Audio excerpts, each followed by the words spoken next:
Do, do, do. Richard! Richard, help! Sean, Yeah, it's me! why are you in a sewer? I was looking for the turtles. You were as pathetic as you are sad. Now listen to this, because it's a PodBros exclusive. I'll go get a ladder.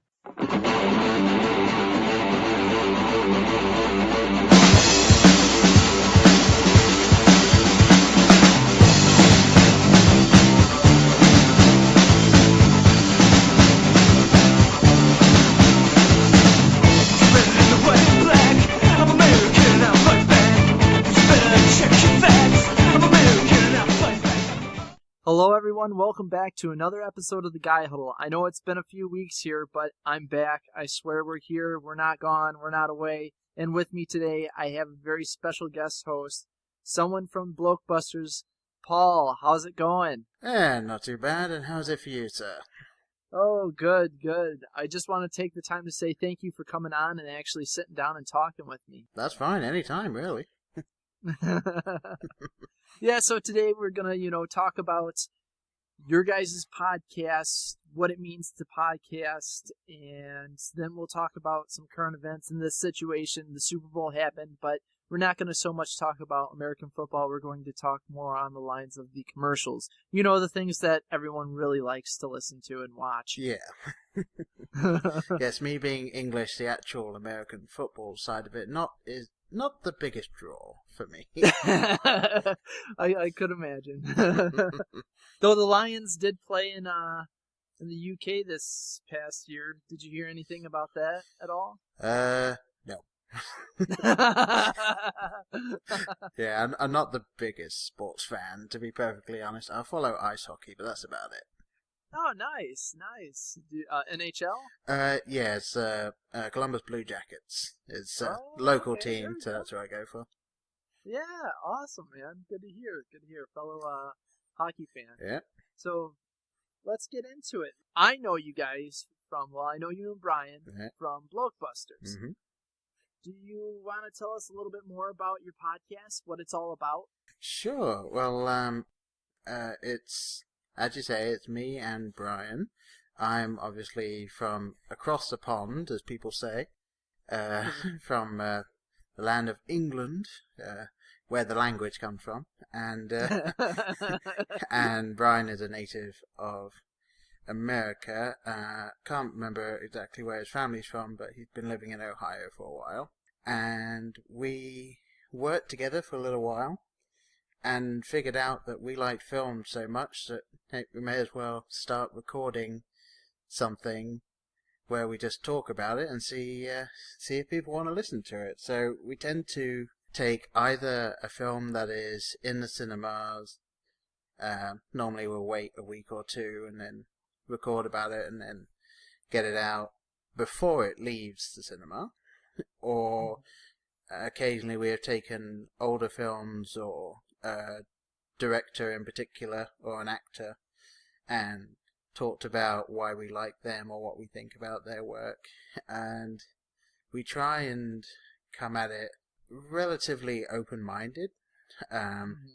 If you are a listener to Blokebusters, you might notice there have been some Michael Bay bashing from time to time. I think that's kind of par for the course at this point. And we've even come up with our own rating system that I've started to realize we never really keep telling people what it is. We just, we give it. So I may as well say it now. What we decided was we were going to go for a negative review rating, 0 being an absolute perfect film. And then we take off at our own discretion points for any little problems we might have, any bad acting or weird things we noticed that we didn't like, or I think the worst one we gave was to Dread 3D. We didn't really like that one very much. So that one got quite the negative score. Now, do you guys have... does your negatives go to a certain point at all? Well, at the very, very beginning, we had an idea of like -20 would be the absolute worst. After a while, we realized that that could get a little weird. So we did go for -10 as the lowest. And we didn't even really announce it. We just kind of came to that conclusion and went with it. But what tends to happen is if we really, really like the film, then to start with, you only take off like 0.1, 0.2. But when you get to -1, you tend to start going for 0.5s being taken off. So, because we really wanted to steer clear of your typical 1 through 10 or 1 to 5, because if you notice, a lot of people that have that, films tend to hover around the 6 to 8 range, because no one's really sure where to put them. So, we felt it was best to have a slightly more fluid system. I mean, we still have a lot of films that hover around the -2 to -0.5 range, because as kind of worked out, we tend to do films that we hear about and we want to see, and we tend not to be disappointed, so we tend to do films that we urge people to go and see, but yeah, we try and be as open-minded as possible, even though that's not always possible, so... Right, exactly. Like I was going to say, even though there's films that you anticipate about seeing, you are pretty truthful with it. Even if you wanted to see it, there have been some ratings where it wasn't as good as you thought it would be. No, and the film I've been most disappointed with, I mentioned this in one of the podcasts we did recently. I can't remember if it was ours or if it was the joint one we did with In Session Film. But I went to see Sin City 2 because I was such a big fan of Sin City 1. And it was not good. It just dragged. Even though it was the same kind of style, it just didn't feel right. Yeah. And it seemed as if they were trying too hard to recapture the original, when I think that if they'd have just gone with more of the actual stories that already existed rather than two of the stories that are in the film they wrote for the film, I don't think they should have done that. I think they should have kept going with the original graphic novels, and that might have worked. But well, that's disappointing to hear. I haven't seen that yet, and I had been looking forward to seeing it. So, well, I mean, you might still like it. It's just when I went to see it, it ended up not being something that I enjoyed as much as I thought I would. So yeah. Now, I know you kind of briefly told us about how you and Brian came along and met with one another, but how did the podcast itself form? Well, and the idea actually came from, because I used to listen to podcasts a lot, either going to work or when the store was shut and we were cleaning, I would just listen to stuff. And one of the podcasts I listened to a lot was, well, I say a lot, they were a very sporadic release date. It's called Remember When, and it's two guys that were on this other podcast, and they keep getting together and talking about nostalgic stuff or geeky stuff. And I realized these were just two people sitting down, recording a conversation that they were having with each other. And I thought, well, I enjoy talking about films with Brian, and I turned to him and said, do you think we could sit down and record ourselves talking about this stuff and make it into a podcast? And he was fairly knowledgeable about podcasts. I think he had a few he listened to. The Doug Benson one, he liked to listen to that. And I think the fact that we both listened to film-related podcasts kind of helped out. And then I bought a Blue Snowball microphone, which the wife wasn't too happy about, but she's still not ecstatic. But I think she tolerates it, is probably the best description. And then that was pretty much it. We just kind of meet up whenever we can, or whenever we've both seen something, and we tend not to talk to each other about films outside of it, because we want it to be as organic as possible when we're actually recording. Yeah. And we just kind of sit down, and it's almost as if the microphone isn't there sometimes when we're talking, because we do just keep talking, and then occasionally we'll just give each other a look and then realize, hang on, we need to explain what's just happened here because no one can see this. Yeah, but sometimes that's the best, though, is because you have that chemistry, you have that prior friendship, that it doesn't feel staged, or you don't feel like a microphone's in front of you. But like you said, sometimes you can kind of get lost in the moment. You're like, oh man, I don't know how we're going to have to edit this. Yeah, I mean, one thing that I run into a lot is I'll say something which normally gets Brian to just kind of stare at me in a weird way. And then I'll start laughing, and while I'm laughing, I'm going through in my head, like, okay, how am I going to explain why I'm laughing? So I had to sort of stop myself from laughing and then say something that makes sense to someone that would be listening, which normally gives Brian the time to respond to whatever it is I've just said. So yeah. So how long have you guys been producing shows now? I've been trying to remember. I think we started about 2.5 years ago, something like that. Oh, wow. Yeah, I know it was in August, and it might have been when The Dark Knight Rises came out, because that was the first one we did. So I think that was shortly after it came out, or a little while after it came out. And we originally were really trying to stick to every 2 weeks, and we started realizing that that wouldn't necessarily happen. So yeah, we tried to push it so it's at least once a month, and then just hopefully meet up every 2 or 3 weeks.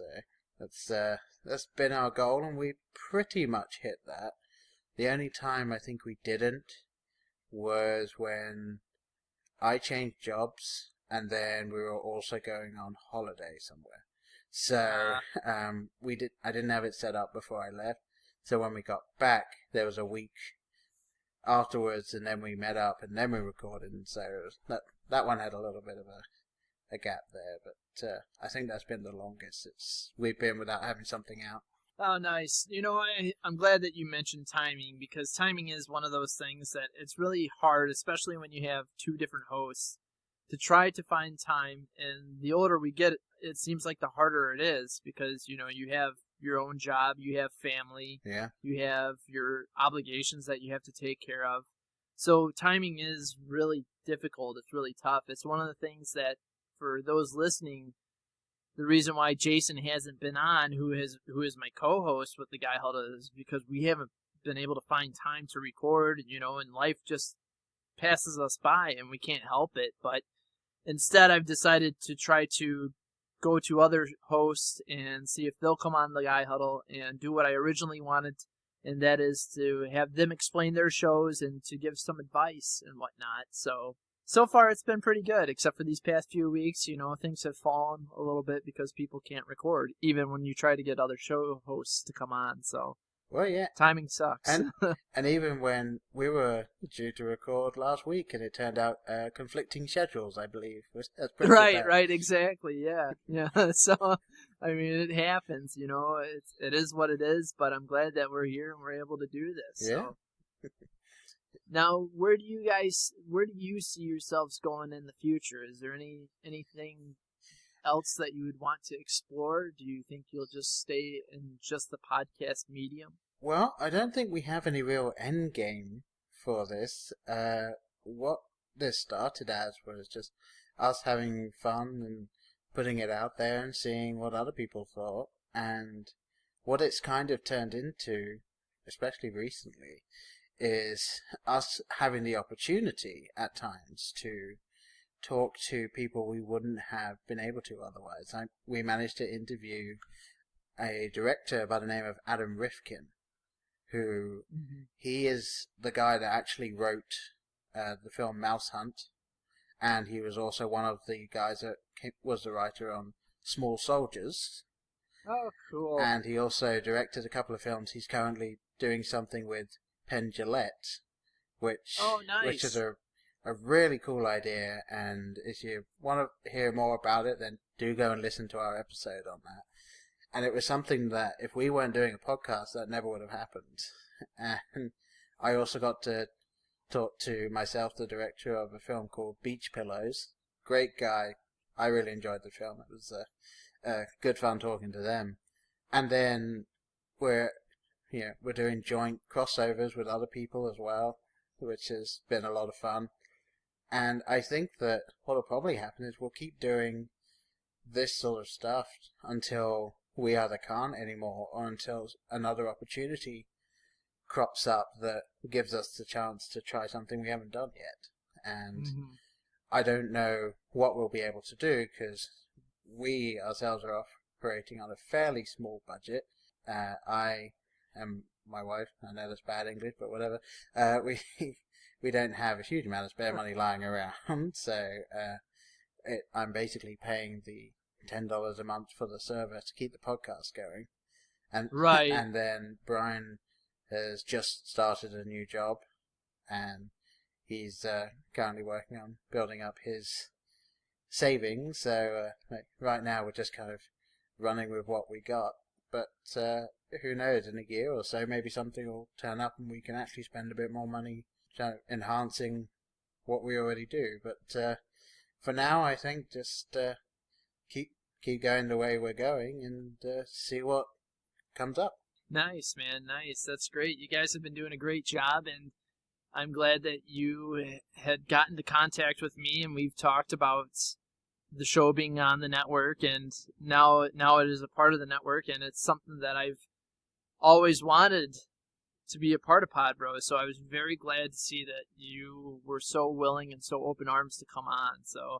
Oh yeah, I mean, I saw you guys on Twitter actually, and I went on your webpage, and I could see all of the other shows you had on there, and I thought, well, why aren't we a part of a network? So why not get a hold of Exactly, exactly. And now you are. Yeah. So it's pretty exciting stuff. I know. Getting back to the whole, budgeting and whatnot, I do have to say it is nice that podcasting is sort of a nice, cheap way of getting things done. And I've mentioned that before on other shows, but it really is. It's not going to break the bank on you. No, I mean, the editing software I use is Audacity, and that's completely free. Oh, exactly. That's what I'm using right now, and Audacity is a godsend. I can't say enough good things about it. I know a lot of people, especially those who are in the business of being maybe an audio engineer or, working with audio, say, yeah, Audacity is nice, but, when you start out, Audacity it's just awesome. And I can't thank them enough for creating this. Oh, yeah, I mean, I saw that a while ago, I think you did pay for, the full version, and then they just dropped that entirely and put it all up. And I can't say thank you enough to whoever it was that decided that, because it really has made everything so much easier. That's definitely for sure. So Audacity always gets a plug on this show whenever it's brought up. So I can't thank those guys enough for doing that. Yeah, same here. But speaking about Audacity and everything, a lot of people who listen to this show are those who have thought about getting into podcasting or are just starting out on podcasting. And what I like to do is, not only since I'm talking about the shows of other podcasters, I also like to see if they would give some of their own advice to fellow podcasters or those who are just trying to get into it, just trying to start. Do you have any advice that you could give someone that is just coming along? Well, I was trying to think about it, as in what could I possibly have told us when we started out, and I don't think there's a huge amount that I could tell someone that they wouldn't learn through experience that might actually be better for them to learn that way. But I think one of the few things I've learned is if you have a possibility of recording somewhere where you can control the environment, do it, because there have been a couple of times where we had to record somewhere where it was in a more public place, or we had no control over the air conditioning, and so there would always be background noise kicking in. And one of the things that we ran into, because me and my wife have a couple of dogs, and so occasionally when recording at our place, the dogs would bark, and we'd had to kind of figure out a way of naturally stopping and then restarting what we were saying. So Yeah. I would say definitely try and practice that, because you never know when something is gonna happen. Someone's gonna knock something over, and it'll mess up the audio, and so you can't really leave that in. So a lot of times what can happen is if you just pause at wherever it was you were, and then go back to the beginning of the sentence or the end of the last sentence you said, because what you want is to continue speaking the same way. You need to have that flow going. Mhm. So just try and do that.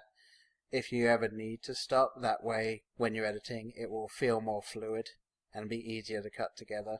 And the only other thing is just keep trying, and don't be afraid to edit the way you do things, because the way that we were on the first episode is not at all the way we were on the 20th episode.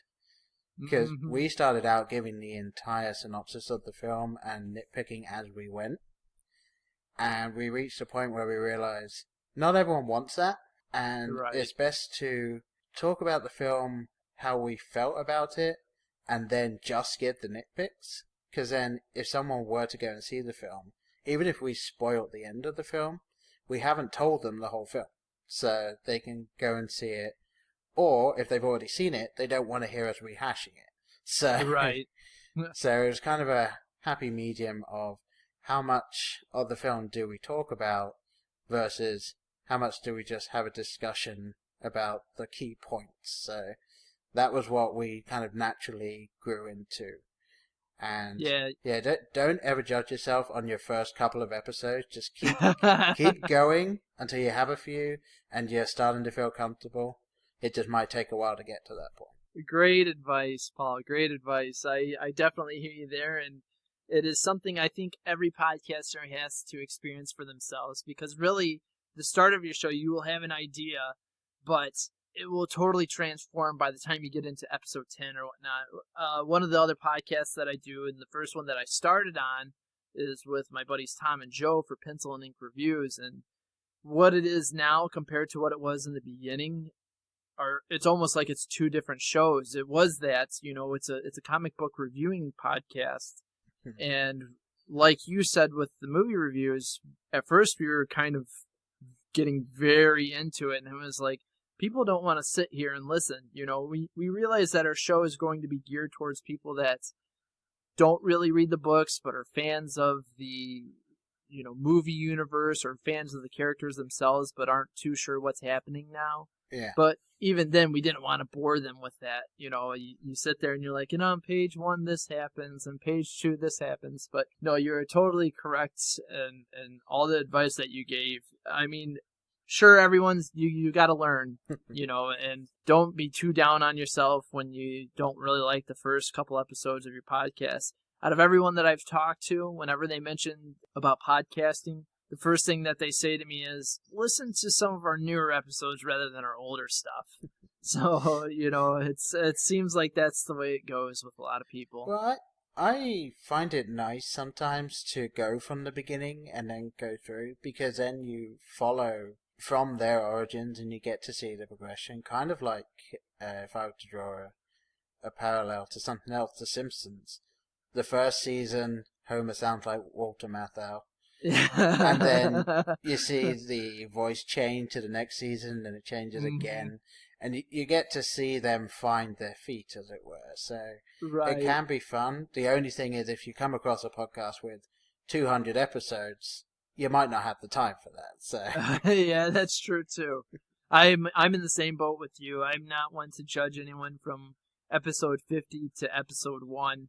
I like to listen to the beginning of how things were, and like you said, it is, to me, especially being a comic book geek, it is almost like the origin story. You're getting to understand what this podcast was and how it evolved. Yeah, although that doesn't mean that you can't ask them what episode you think are their favorites, because there's a couple of episodes that we have that I really enjoyed the conversation on it, where it's not necessarily because I feel it's the best episode, it's just that I enjoyed it. So it's always fun to try and steer people towards that. Right. So if you did have an episode that you wanted people to hear, what one would you pick? Well, I've been trying to think about this. I tend to steer people towards 3. One of them is our Ender's Game episode, because I had just finished the second book in the series Nice. when we recorded it, because I heard the film was coming out. I had never read the books. I read the first book. I then read the second book. Then the film came out. I then read the third book. And I've read a couple of the Shadow books. And so I'm really into it. And then I got to talk about the differences between the book and the film. Whereas Brian, even though he had read it, he was really mostly going on the film. So it was kind of interesting to have that parallel of I knew where the differences were, whereas he was just going on the film itself, which was really fun to talk about. And then I like to say that listening to us talking to Adam Rifkin as well, we got to really talk to someone about film as well as the film that he was doing, or is still doing. So that was a lot of fun, especially if you're into hearing the behind-the-scenes stuff. That one's a really good one to go with. And then I do tend to go with the Guardians of the Galaxy one that we did, which, we are big Marvel fans, and it also started getting into us talking about Marvel films and where they are versus DC films and where they are, and what could possibly have gone wrong, or what could they do. And so I thought that was an interesting conversation we had there as well. Oh yeah, that was a good one. I listened to that one. That was one of the first ones that I listened to from you guys before we even started talking, interacting with one another. Well, good. So I really enjoyed that one. Always nice to hear. Yeah. So let's switch subjects a little bit, and we're going to get into some current event stuff. Usually this is kind of where I like to take the show home and talk about what's been going on in life lately. And absolutely nothing has happened. No, nothing at all.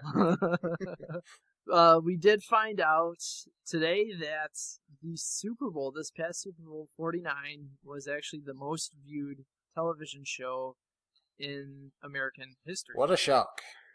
Yeah, right. I mean, the Super Bowl always puts out good numbers, so it really wasn't that shocking.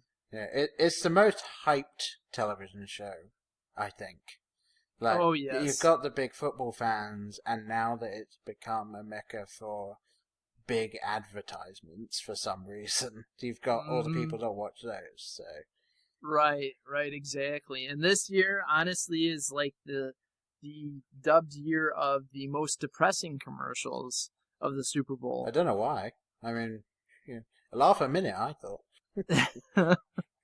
What was your favorite commercial? Well, I only saw live, I guess you could say, the first half of the Super Bowl. So I would say my favorite advert that I saw was, and trying to wrap my brains here for a sec, it was probably, and just because I'm still on the fence about the film, is the Jurassic World trailer. Because nice. I like Chris Pratt now, obviously, and when I heard that they were doing Jurassic World, I even mentioned it on the podcast. It's like, in the first trailer they released, and they said the words Jurassic Park is now open, and my immediate response was, no, it's not. There's no way this park would ever actually open. Yeah. And then they say the line of, you created a new dinosaur. And again, I just thought, because that worked so well when you had the regular dinosaurs last time. Now you just create a bigger one. Well done. Yep. But, yeah, I'm anticipating that this one is actually going to kind of get back to the original roots of Jurassic Park, kind of the campy feel to it. Mm-hmm. So, and then watching this trailer, aside from the fact that he's training velociraptors, I felt that it was kind of feeling very true to the original. So I'm looking forward to it. And that was probably my biggest pull from the ones I saw on the day. Although very recently, my wife showed me the Liam Neeson Yes. one, and I am a big fan of the kind of meta humor and actors making fun of themselves. So yeah, that's got to be my favorite, I think. Yeah, that one was funny. That's the Clash of the Clans commercial. A lot of people have seen those commercials. Yeah. But this one just it took the cake. It was pretty funny, and it was poking fun at, obviously Liam Neeson with Taken and everything. Yeah, I think you don't find it very often, but there are some actors that, even though they'll take the part and they'll do the part to the best of their ability and they'll take it seriously, they have no problem making fun of the fact that they did it. And Liam Neeson has always been like that. He's been really good. So. Yeah, it was great. That was a fun one. I enjoyed watching that one. Was there one that was totally just that you watched that made you just feel uneasy or feel depressed looking at it, or you just didn't like at all? I'll be perfectly honest. Most people say I have a heart of stone. Brian definitely likes to say that. And when I watch these things, I am very removed from them. I see them for exactly what they are. So I'm assuming the one that you are trying to bring up would be the Nationwide one. Yes. I myself didn't have any issues with it, but I did notice the reaction of everyone else in the room, which is kind of a, okay. Yes, yeah. No one knew what to say to it. I mean, I understood the message. I thought they actually were putting across a good message. It's just that they just brought everyone down, and that maybe might not have been the best way to go. I don't know. It depends on exactly what they were going for. If they were going for pure shock value, then they hit the nail on the head. But yeah, man. Because honestly, when I saw it live. I'm watching it, and I'm looking at it, and I'm like, oh, okay, this is just going to be some ridiculous commercial, feel-good commercial. And then all of a sudden, the kid was like, I can't because I'm dead. And then it was like, here's the message. Yeah. Nationwide. And I turned to my wife, and, we have a 9-month-old son. And I'm like, what the fuck? I didn't know how to take this commercial. I'm like, really? You're going to play this at the Super Bowl? Like, I mean, like you said, the message is there. And we watch, having a small child, we watch a lot of these small kid television, PBS and all that. Right. And they will have commercials similar to that. The Tide Pods, which was a huge, crazy news story about kids, eating these detergent pods and getting sick and getting poisoned from it. So I understood that, but usually those commercials are, still kind of nice, cutesy, and then they're just like, hey, be careful and, put all your chemicals up.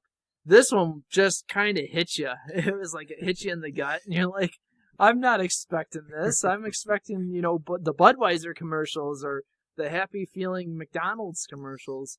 But it seemed like this year everyone was trying to tug at heartstrings, especially dad heartstrings. Yeah, I think I saw that out there, that this was the year of the dad or something. Yes.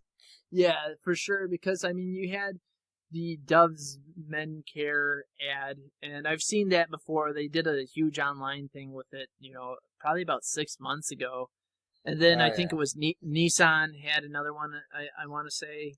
Yep, yeah, I know the one you're talking about, the guy that's the racer, and he's away all the time, That fell totally flat.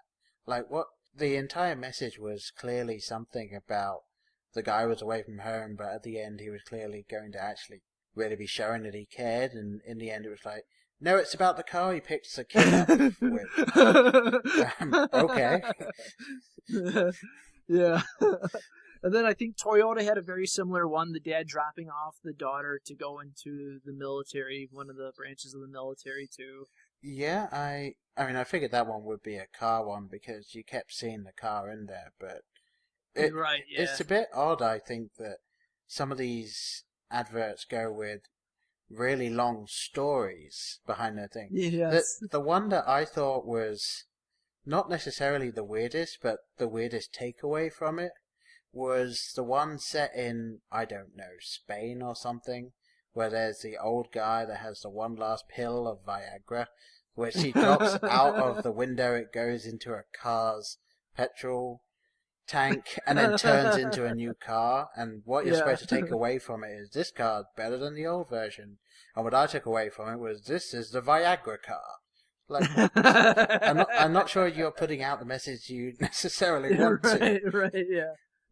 There had been some crazy controversies. I know there's been a lot of backlash at Budweiser, actually, not for their usual cutesy commercials, but for their "We're America's hardworking brewery," screw microbrews. I think I missed that one. Yeah, I missed it myself, but my buddy ended up posting it on Facebook, and I ended up watching it and reading the article about it. And a lot of people weren't too happy, saying, well, you're basically slapping people in the face, and, Budweiser beer isn't the best beer, and blah, blah, blah. And it was just hilarious to hear all about it.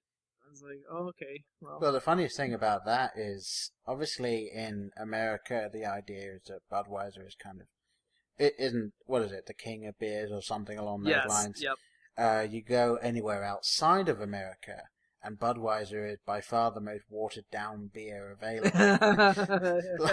There's no one asked for a Budweiser outside Right, of exactly.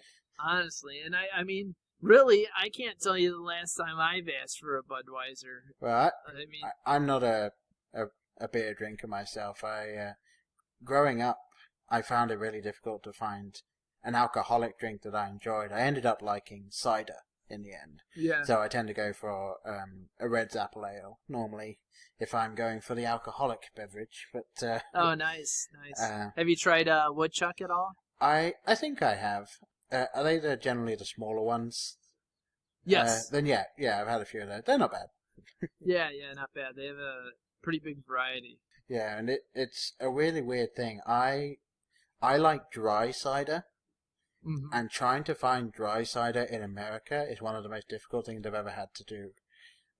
I was just about to say, being a cider drinker, it seems like, I want to say over the past 10 years, I've slowly seen a rise in ciders here. Whereas originally, you'd be lucky to get maybe a Woodchucks or a Strongbow or something of that liking. Well, yeah, Strongbow was my drink, because, yeah, big in the UK, and then you come over here, and you can find it at this one place 45 minutes away, and it'll cost you $6 for a pint. It's not necessarily worth it. Yeah, I don't blame you. I wouldn't either. But yeah, have you seen a rise in ciders around you? I would say so. Recently, Strongbow you can now find in most supermarkets, even if it's not the best price, because it is still an import. Right. But yeah, I mean, Reds, when I first found it, they only had the apple one. Mm-hmm. Now they have strawberry, they have pomegranate, which my wife enjoys. I'm not a pomegranate fan, so that one's not for me. And they have just released green apple ale. I haven't had the chance to try that yet, but that should be nice. So that's good. It's also, for any cider drinkers out there, Red's Apple Ale, the original, is the closest I have found to Strongbow over here. So it's actually close enough that I would pick Red's over Strongbow right now, because that's what I'm going to like.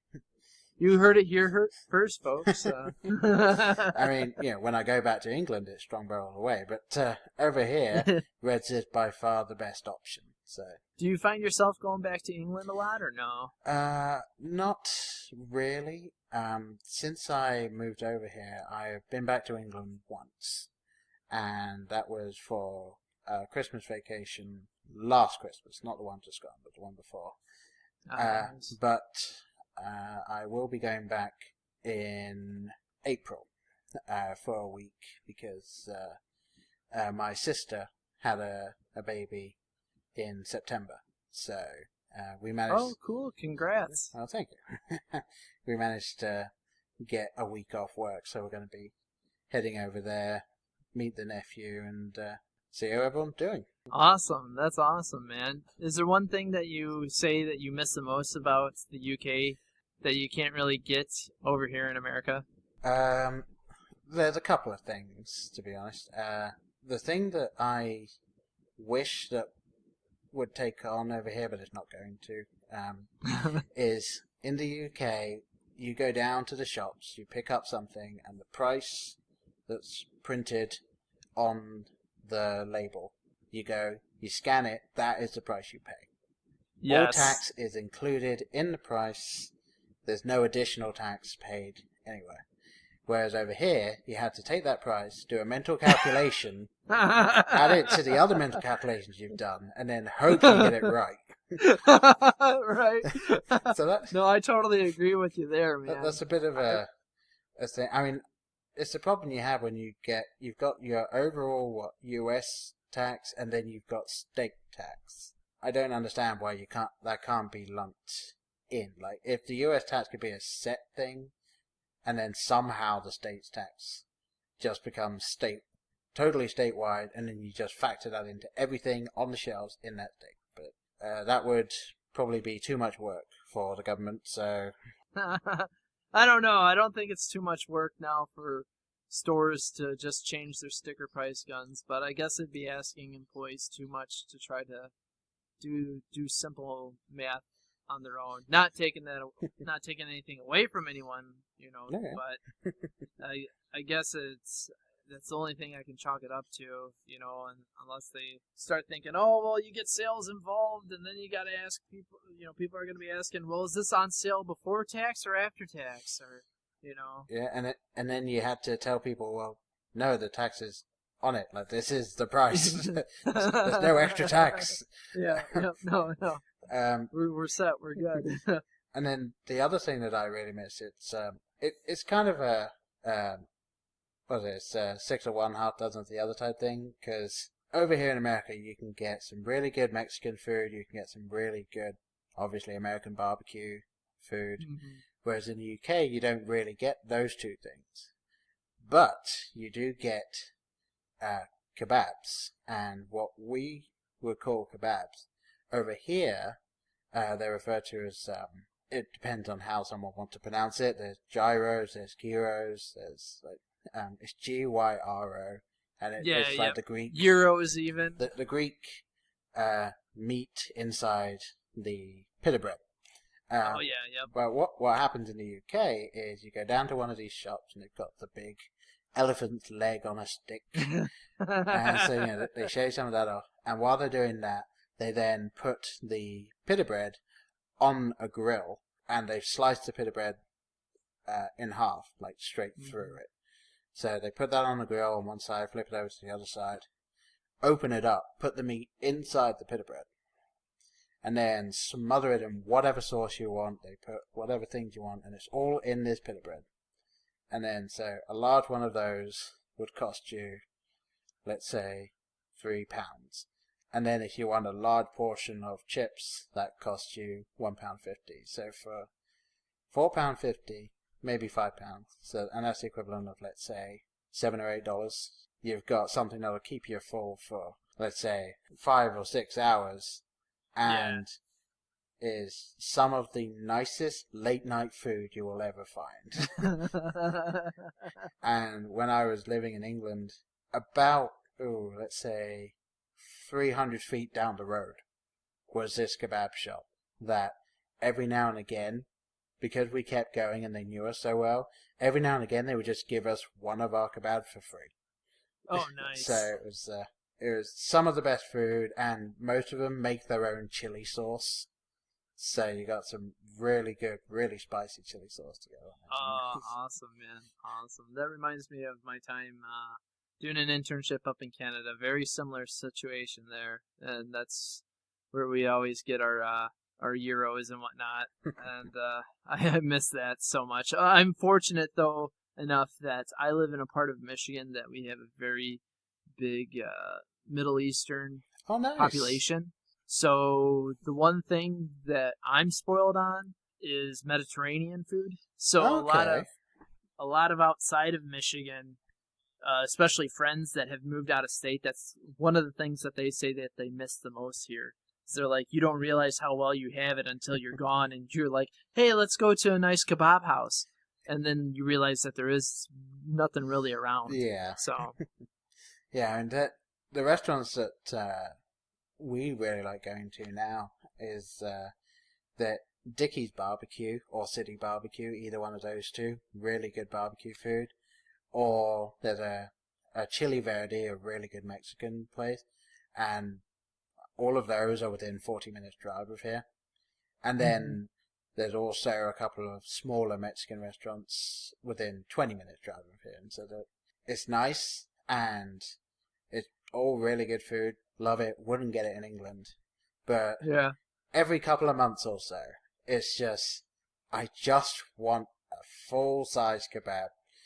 Just one night, I just want to come home and get a full-size kebab and just chow down on it. I hear you, man. I hear you. We got hit with a huge snowstorm here yesterday, and I was telling my wife, speaking of all this food, I was telling her how all I wanted this weekend was Mediterranean food. So I went out into the snow, and I thought, okay, well, I checked a couple places. I had to go out to another store, and I was like, well, instead of calling, I'll just drive by since it's on the way. So I ended up driving by. They were closed. I ended up going to another one down the street, a couple miles down the street further, and unfortunately they were closed as well. And I was like, you know what? I'm not going to take my chances. It's bad out. I'm just going to go home kebabless. So Yeah, well. came home and... Well, you'll have to wait a couple of days and then try again. Yeah, exactly. When all the snow is all cleared up, I'm still craving it though. Yeah. But so where can you tell our listeners where they can find you at, other than PodBros? Well, let's see. Probably the best place to actually contact us or interact with us right now would be on Twitter. And you can probably guess what it is. It's @Blokebusters. And just in case anyone isn't reading the information included in this podcast, that is BLOKEBUSTERS. And we're also on Facebook at facebook.com/Blokebusters, and we have our own website. Occasionally run into a little blip with the server running the website, so if it's not fully up to date, that's why, not us. But that one is blokebusters.webs.com, and also you can email us at blokebusterpodcast@gmail.com. There's no S at the end of Blokebusters there because I forgot to put it on. But we've actually really come to like having that slight difference there. So yeah, that's our main email contact there. And yeah, and anyone that wants to really do get a hold of us, any and all feedback, comments, good or bad, and if you really do enjoy it, please do rate us on iTunes and all that. It would be lovely. Yes. But yeah, just any way you want to get a hold of us, we do try and get back to everyone. Recently, work's been getting quite heavy for me and Brian as well, so if we're not super quick, please don't hold that against us, but we really do try and make sure we get back to everyone. Awesome, man. Well, Paul, thank you once again for coming on and telling us a little bit more about your show. I really appreciate it. It's nice to talk with someone that isn't living down the street from me or in the same area as me. So. Well, yeah. I mean, yeah. Anytime you want me back to talk about this, that, or the other, then I'm more than happy to do it. Awesome. Well, thank you very much. And for those listening, if you don't know where to find us at, we're at PodBros Network on Twitter. You can get at us on Instagram at PodBros. Find us on Facebook.com/PodBros or email us at thebros@podbros.com. Paul, I can't thank you enough. I probably said thank you way too many times, but seriously, thanks for coming on. I'm glad I can finally get another episode up. So it was awesome having you, and I'll be glad to have you back on soon. Well, thank you very much. And with that being said, thanks for stopping by. Bye.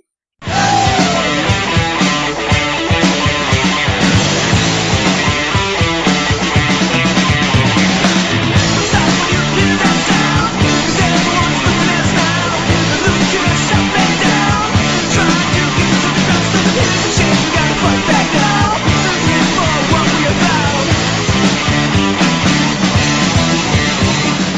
you enjoyed listening to the intro and outro music, please be sure to check out The Second Guess on Facebook at facebook.com/thesecondguessrocks or at musicpage.com/thesecondguess.